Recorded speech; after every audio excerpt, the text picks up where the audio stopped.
Aquí tiene su sancocho. Mi voz temblaba levemente.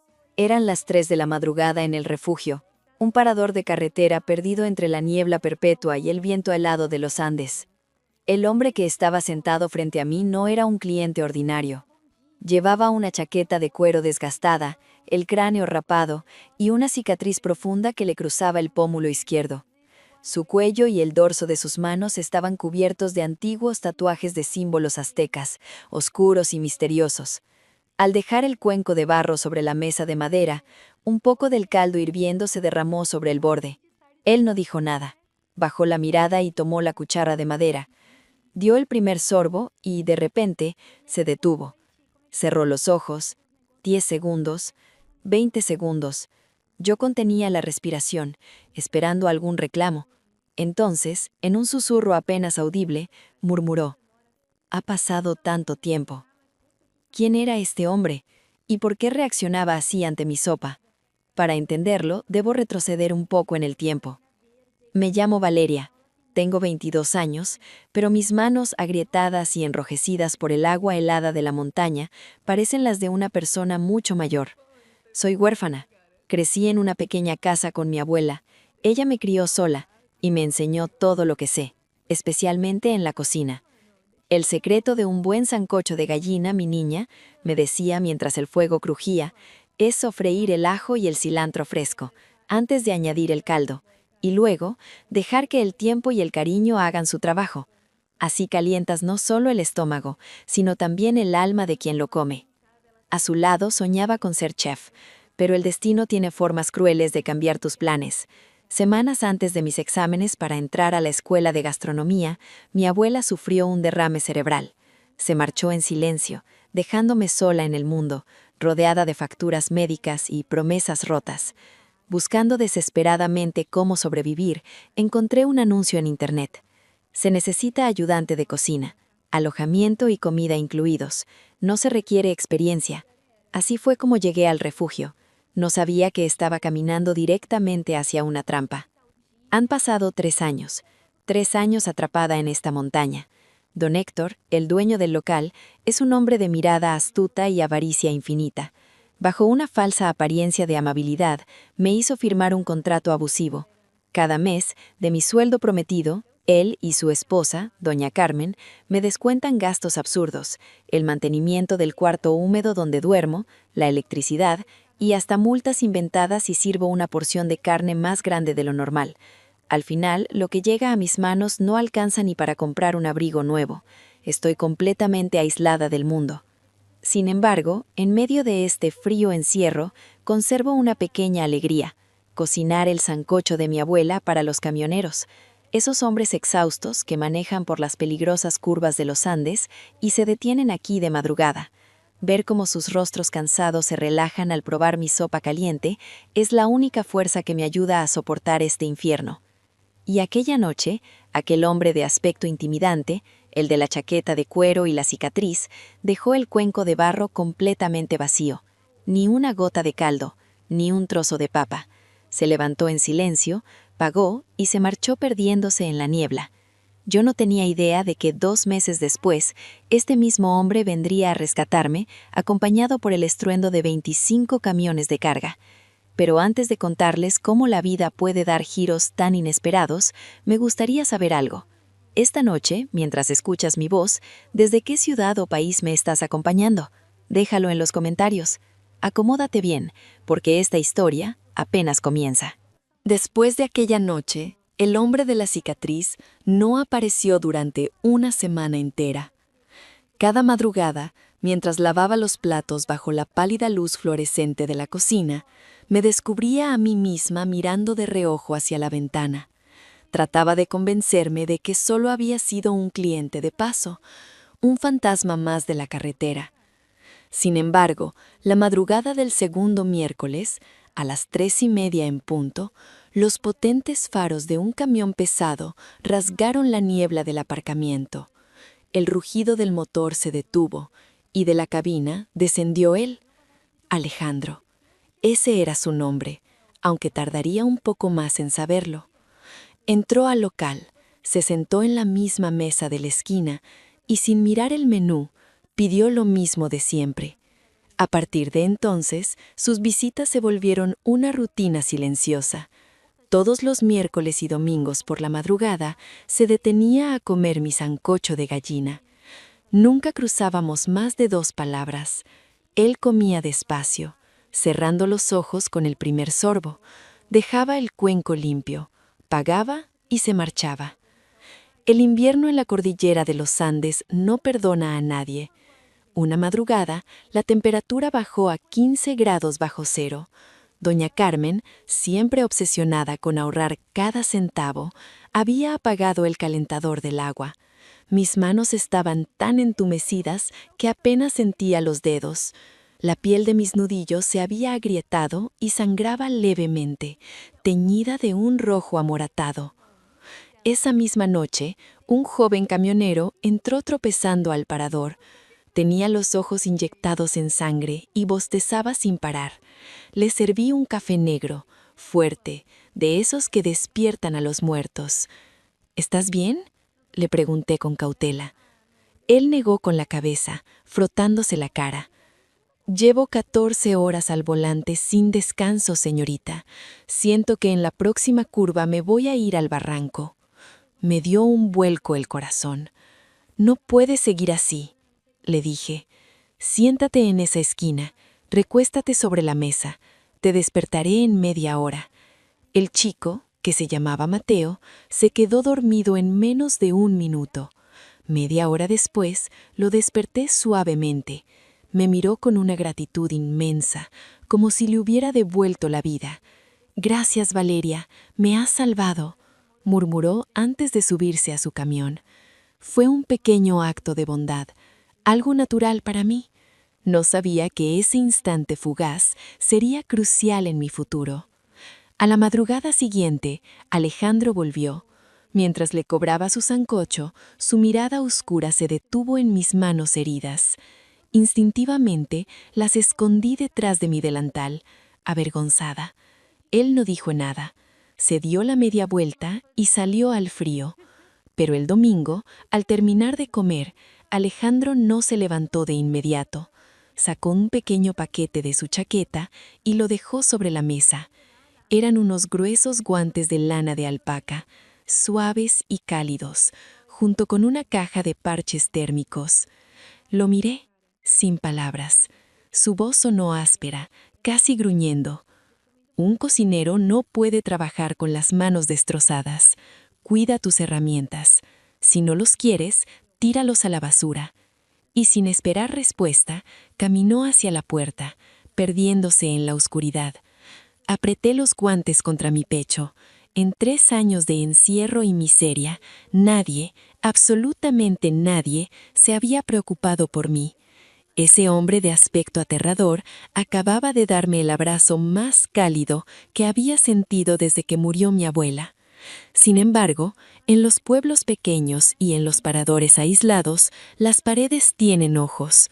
Rosalba, la mujer que administraba la pequeña tienda de tabaco y café al lado de El Refugio, lo había visto todo a través del cristal empañado. Rosalba era una mujer amargada, cuya única distracción era el veneno del chisme. Esa misma tarde, el teléfono de don Héctor vibró en el grupo de comerciantes del puerto de montaña. «¡Ay, Dios mío!», había escrito Rosalba. «Deberían vigilar a la mosquita muerta que tienen en la cocina de El Refugio. La vi recibiendo regalos de ese camionero tatuado que parece sicario. ¿Qué favores le estará haciendo a escondidas para que le compre cosas?». Las respuestas en el grupo no hicieron esperar. La historia se retorció, mutando en algo sucio y oscuro. En menos de 3 días, el rumor ya afirmaba que yo robaba comida del almacén para dársela a los matones a cambio de dinero sucio.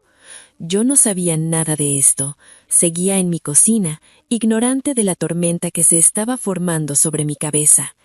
El mal ya había sido sembrado, y don Héctor y doña Carmen, que solo buscaban una excusa para asfixiarme aún más, finalmente tenían el pretexto perfecto para destruir mi vida. La tormenta estalló esa misma noche. Fui llamada a la pequeña oficina detrás de la cocina. Don Héctor estaba sentado tras su escritorio de metal, fumando un cigarro barato, mientras doña Carmen me miraba con los brazos cruzados y una sonrisa cargada de desprecio. «¿Te crees muy lista, niñata?», escupió don Héctor, arrojando su teléfono sobre la mesa. En la pantalla brillaba el mensaje del grupo de comerciantes. «Sabemos lo de los regalos, sabemos que te estás acostando con ese matón de carretera y dándole nuestra comida a cambio de ropa». Sentí que el aire abandonaba mis pulmones. «No», respondí, con la voz quebrada. «Solo es un cliente. Vio mis manos heridas por el agua fría y me regaló unos guantes de alpaca. Yo jamás robaría nada». «Mentira», gritó doña Carmen, golpeando la mesa. «Revisé las cámaras. Le sirves porciones dobles. Te quedas mirándolo como una estúpida. A partir de hoy, tienes prohibido salir de la cocina cuando haya clientes. Yo serviré las mesas. Y dame tu móvil, ahora mismo». Retrocedí un paso. «Pero es mi teléfono», susurré. Don Héctor se levantó de golpe, su sombra cubriéndome por completo. «Dame el maldito aparato si no quieres que te cobre hasta el aire que respiras». No tuve opción. Entregué mi viejo teléfono. En ese instante, mi aislamiento fue absoluto. Ya no era una empleada, era una prisionera en lo alto de los Andes. El miércoles en la madrugada, escuché el motor del camión de Alejandro. Preparé su sancocho con el mismo esmero de siempre, pero fue doña Carmen quien salió a servirlo. Me asomé apenas por la rendija de la puerta batiente. Lo vi allí, imponente, mirando el cuenco. Parecía buscarme con la mirada, pero no dijo nada. Comió en silencio y se marchó. Con el corazón encogido, salí a limpiar su mesa. Fue entonces cuando lo vi. Debajo del cuenco vacío, había dejado una servilleta de papel doblada. La abrí con manos temblorosas. Escrito con un bolígrafo de tinta negra, solo había una palabra: tranquila. Esa sola palabra me dio fuerzas para no derrumbarme. Él se había dado cuenta de que algo andaba mal. Sin embargo, la verdadera pesadilla apenas estaba por comenzar. 2 días después, don Héctor me ordenó bajar al sótano. «El refrigerador principal se ha estropeado», me dijo. «Baja y organiza las cajas de carne y pollo del fondo para pasarlas arriba». El sótano del refugio era un lugar lúgubre, excavado directamente en la roca de la montaña. Al abrir la pesada puerta de metal, un tufo a humedad, óxido y algo dulzón y podrido me golpeó el rostro. Encendí la bombilla parpadeante y comencé a mover las cajas de cartón escarchado. Al levantar una de las cajas de gallina congelada, la escarcha se desprendió, revelando la etiqueta original del proveedor. Mis ojos se abrieron de par en par. Fecha de caducidad: octubre del año pasado. Habían pasado más de 6 meses. Desesperada, rasgué el plástico de otra caja de carne de puerco. Lo mismo. Todo estaba caducado, podrido bajo el hielo. Pero lo más aterrador fue ver que justo al lado de las fechas originales, alguien había pegado etiquetas nuevas, falsificadas, con fechas del año en curso. Mis manos empezaron a temblar violentamente. El sancocho, la receta sagrada de mi abuela, llevaba 3 años cocinando con ingredientes podridos, disfrazando el sabor a muerte con hierbas y especias frescas. Estaba envenenando a la gente. Estaba envenenando a los camioneros exhaustos, a Mateo, a Alejandro. El pánico me paralizó. Esto era un delito grave contra la salud pública. De pronto, escuché el crujido de los escalones de madera a mis espaldas. Me giré de golpe y doña Carmen estaba de pie en la penumbra, observándome con ojos de hielo. «¿Qué miras con tanta atención, niña?», preguntó, con una voz suave pero venenosa. «Nada, señora», tartamudeé, intentando ocultar la caja detrás de mi cuerpo. Solo organizaba el inventario. Ella entrecerró los ojos. «Más te vale. Termina tu trabajo y sube. Y recuerda, Valeria, la curiosidad mató al gato, y aquí en la montaña, los gatos desaparecen sin dejar rastro». Esa noche no pude pegar el ojo. En la oscuridad de mi cuarto, me abracé a mis rodillas, tiritando. Estaba acorralada. Si denunciaba a don Héctor, él se vengaría. Me culparía a mí, la cocinera. Pero si guardaba silencio, me convertiría en cómplice de un asesinato silencioso. Tenía que tomar una decisión, y el tiempo, al igual que el aire en las cumbres, se me estaba agotando. Pasaron 2 días de agonía silenciosa. Cada vez que preparaba un sancocho, sentía náuseas al recordar lo que se escondía bajo el hielo del sótano. Sabía que no podía quedarme de brazos cruzados. Tenía que detener esa locura, aunque me costara la vida. Recordé entonces mi secreto mejor guardado. Escondido en el fondo de mi maleta, envuelto en ropa vieja, conservaba un antiguo teléfono móvil de prepago que una compañera del colegio me había regalado años atrás. Esperé a que dieran las 2 de la madrugada. Lo encendí con las manos sudorosas. La batería marcaba solo un 15%. ¿Era ahora o nunca? Busqué en Internet y marqué el número de la línea de denuncias del Ministerio de Sanidad. «Buenas noches», susurré, aterrorizada de que alguien me escuchara. «Quiero hacer una denuncia anónima. En el parador El Refugio, en la carretera de la montaña, están sirviendo carne podrida y falsificando las fechas de caducidad». La operadora tomó los datos y me pidió mi nombre. Me negué rotundamente y colgué. El corazón me latía tan fuerte que creí que me desmayaría. Lo había hecho. Por fin.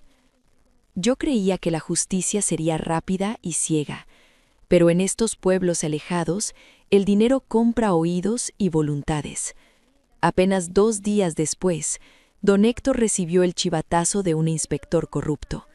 Le avisaron de que habría una redada inminente por una denuncia anónima. Esa misma tarde, me llamó a su oficina. Al entrar, el ambiente era denso, irrespirable. Don Héctor no gritó. Se limitó a mirarme con una frialdad que me heló la sangre y arrojó un fajo de papeles sobre el escritorio. «Míralos, Valeria», ordenó. Me acerqué temblando. Eran albaranes y facturas de compra de los ingredientes caducados, pero había algo escalofriante en ellos. Al final de cada página, en la línea de recepción de mercancía, estaba mi nombre y mi firma, falsificada a la perfección. «¿Qué es esto?», logré articular, sintiendo que el suelo desaparecía bajo mis pies. «Es tu condena», respondió él, encendiendo un cigarrillo. «Tú eres la cocinera. Tú firmas la recepción de los alimentos. Si la policía viene a inspeccionar, estos documentos demostrarán que fuiste tú quien compró y ocultó esa carne a mis espaldas, para quedarte con la diferencia de dinero. Eres una ladrona, Valeria, y te pudrirás en la cárcel».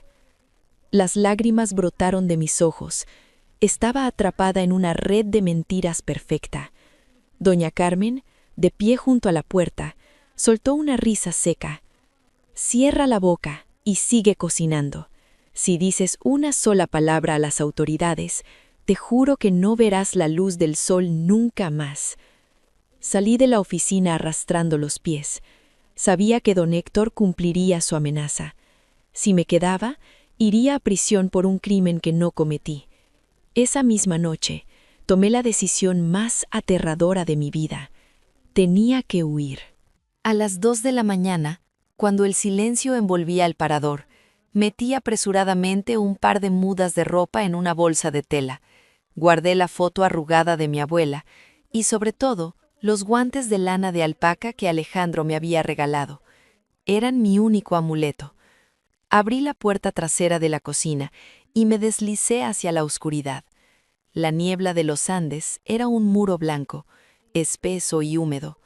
El viento cortaba como navaja sobre mi piel y la temperatura rozaba los 12 grados bajo cero.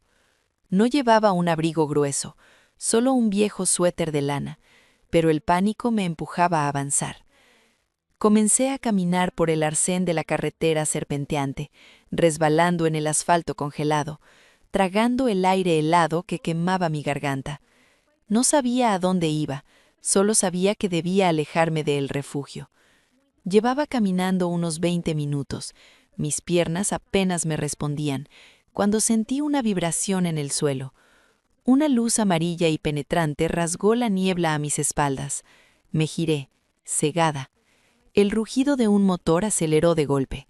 Era una camioneta, y frenó bruscamente justo a mi lado, bloqueándome el paso hacia el barranco.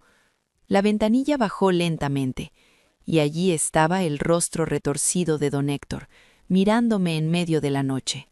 La ventanilla de la camioneta bajó lentamente, y allí estaba el rostro retorcido de don Héctor, mirándome en medio de la noche helada. ¿A dónde te crees que vas, maldita desagradecida?, gruñó, apagando el motor. Abrió la puerta y bajó del vehículo. En su mano derecha apretaba una llave inglesa pesada y oxidada. Retrocedí, paso a paso, hasta que mi espalda chocó contra el guardarraíl de metal congelado.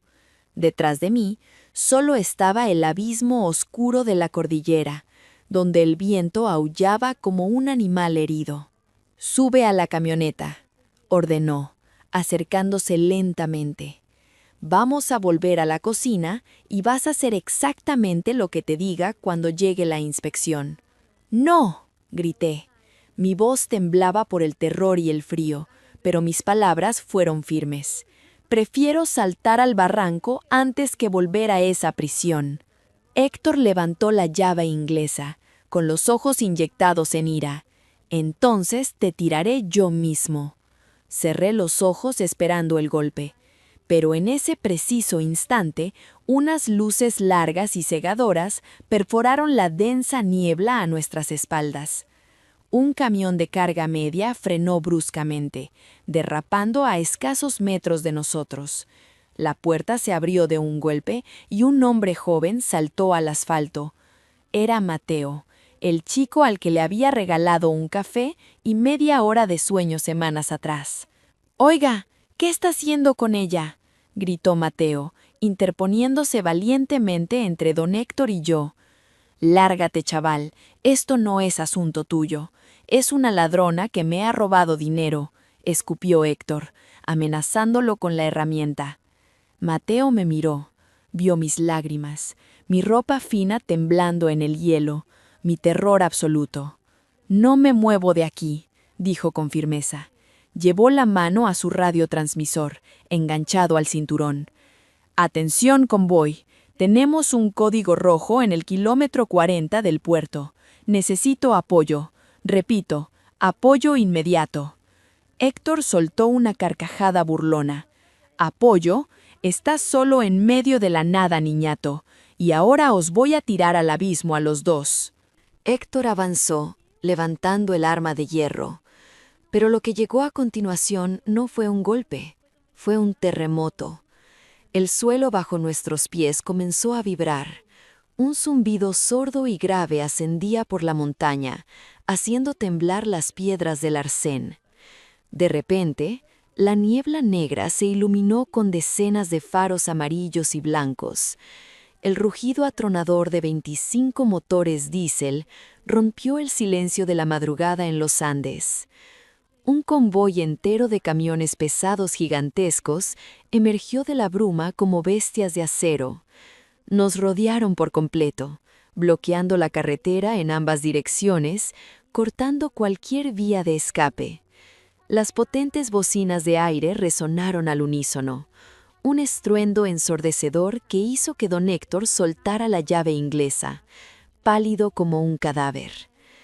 El camión más grande, un imponente monstruo negro, se detuvo justo frente a nosotros. El silbido de los frenos de aire cortó la tensión de la noche. La puerta del conductor se abrió y de la cabina descendió él, Alejandro. Llevaba su vieja chaqueta de cuero. Su rostro, marcado por la cicatriz y los tatuajes, parecía esculpido en pura piedra. Caminó hacia nosotros con paso aplastante. Héctor retrocedió, aterrorizado, tropezando con sus propios pies ante la presencia de aquel hombre que parecía un antiguo dios de la guerra. Alejandro ni siquiera lo miró. Se acercó directamente a mí. Se quitó la chaqueta de cuero, que aún conservaba el calor protector de su cuerpo, y la colocó suavemente sobre mis hombros congelados. «Tranquila», susurró, mirándome a los ojos con una dulzura infinita que contrastaba con su aspecto. «Ya pasó. Estás a salvo». Luego se giró lentamente hacia don Héctor.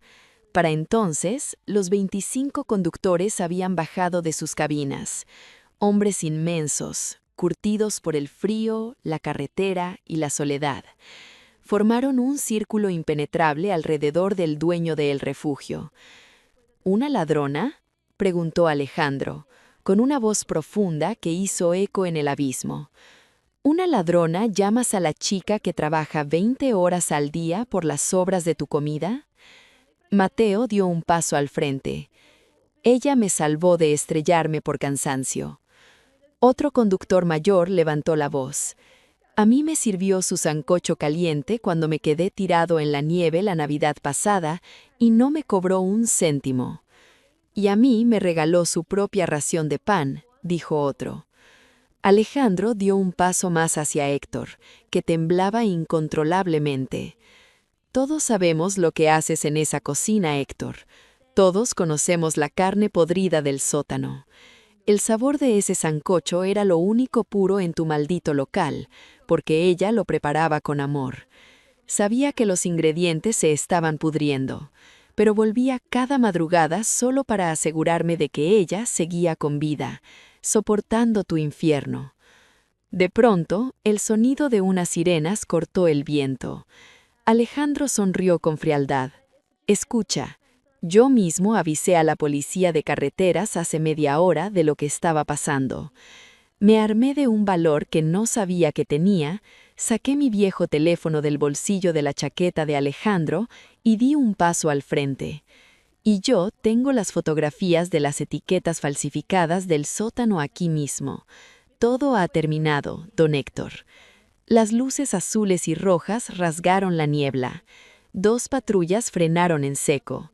Mientras los agentes le ponían las esposas a un destrozado don Héctor, yo me aferré a la chaqueta de cuero, cerré los ojos y por primera vez en 3 años rompí a rompar. Pero esta vez no estaba sola. El amanecer comenzó a teñir de violeta y naranja los picos nevados de los Andes. La niebla se disipaba lentamente, llevándose consigo la pesadilla de los últimos 3 años. Mientras las patrullas se alejaban con don Héctor y doña Carmen esposados en la parte trasera, Alejandro me guió hacia la cabina de su camión. El interior era cálido y olía a tabaco y café negro. Bajamos la montaña en silencio, seguidos por la caravana de los 25 gigantes de acero. Nos detuvimos en un pequeño comedor a las afueras de la ciudad. Mientras tomábamos un tazón de caldo caliente, finalmente me atreví a hacer la pregunta que me atormentaba. «¿Por qué me ayudaste, Alejandro?», susurré, aferrando la taza con mis manos aún temblorosas. Él dejó su cuchara sobre la mesa y me miró fijamente. «Yo también fui un niño sin nadie en el mundo, Valeria», comenzó, con una voz cargada de viejos fantasmas. «Crecí en las calles, me uní a las pandillas buscando una familia y terminé en prisión a los 20 años. Cuando salí, nadie quería darle trabajo a un ex convicto tatuado.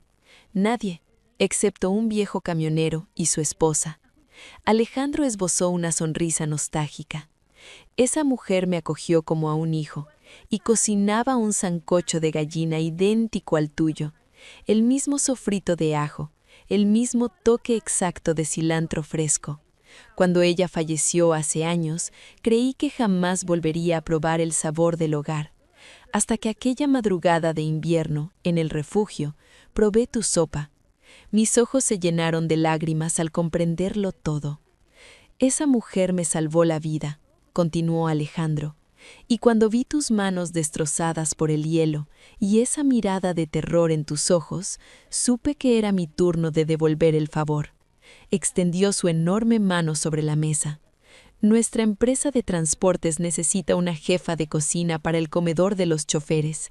El puesto es tuyo, con un sueldo digno y un lugar seguro donde dormir. Acepté sin dudarlo. Ese día, mi vida volvió a empezar. Ha pasado exactamente un año desde aquella noche en la montaña. Durante el juicio, don Héctor y doña Carmen fueron condenados a varios años de prisión por delitos contra la salud pública y explotación laboral. El refugio fue clausurado y ahora es solo una ruina abandonada entre la niebla. Yo, en cambio, he sanado.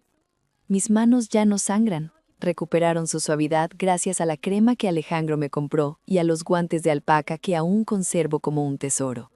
Trabajé duro en el comedor de los transportistas, ahorrando cada céntimo. Y con la ayuda incondicional de los conductores, pude cumplir mi mayor sueño.